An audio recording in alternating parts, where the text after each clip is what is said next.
कर्जत तालुक्यात गुरुवार दिनांक 1 ऑगस्ट रोजी सकाळच्या सुमारास टेम्पो भरून गोमांस सापडून आले। गोरक्षक यांनी हा टेम्पो पोलिसांना पकडून दिला। यामध्ये हजारो किलो गोमांस असलेला टेम्पो बंद रस्त्याजवळ पडला होता। टेम्पोला टोईंग करण्यासाठी आलेल्या दुसऱ्या टेम्पोत हजारो किलो गोमांस वाहतूक करून पुन्हा आल्याचे सांगण्यात आले। यामध्ये दोघांना पकडण्यात कर्जत पोलिसांना यश आले आहे।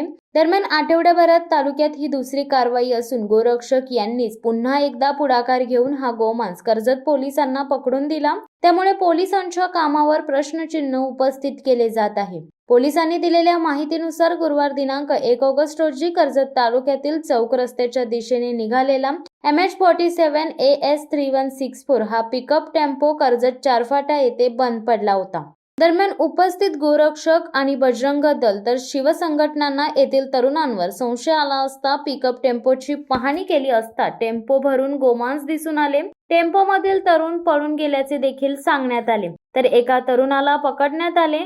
दरम्यान बंद पडलेला पिकअप टेम्पोला टोईंग करण्यासाठी आलेला टेम्पो MH03 DV 4187 देखील संशयित असल्याने गोरक्षकांनी चालकासह टेम्पो ताब्यात घेतला। टेम्पोमधून हजारो किलो गोमांस वाहतूक केल्याचे सांगण्यात आले। दरम्यान गोरक्षकांच्या सतर्कतेमुळे आज हजारो किलो गोमांस पकडण्यात आले आणि 2 जणांना ताब्यात घेतले। मोहम्मद हुसेन अब्दुल मोहित सिद्दीकी वय वर्ष 34 राहणार खिंडीपाडा भांडूप, नवाज अब्दुल बशीर सय्यद वय वर्ष 39 राहणार अंधेरी असे आरोपींची नावे आहेत। एकूण 11 लाख रुपये किमतीचा गोवंश जातीच्या जनावरांचे मांस वाहतूक करताना मिळून आले।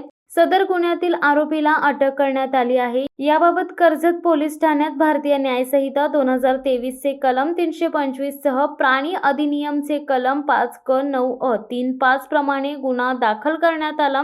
या प्रकरणी अधिक तपास वरिष्ठ पोलीस निरीक्षक सुरेंद्र गरड यांच्या मार्गदर्शनाखाली PSI शिंदे करत आहेत। शिवसत्ता टाइम्ससाठी प्रवीण पाटील, कर्जत।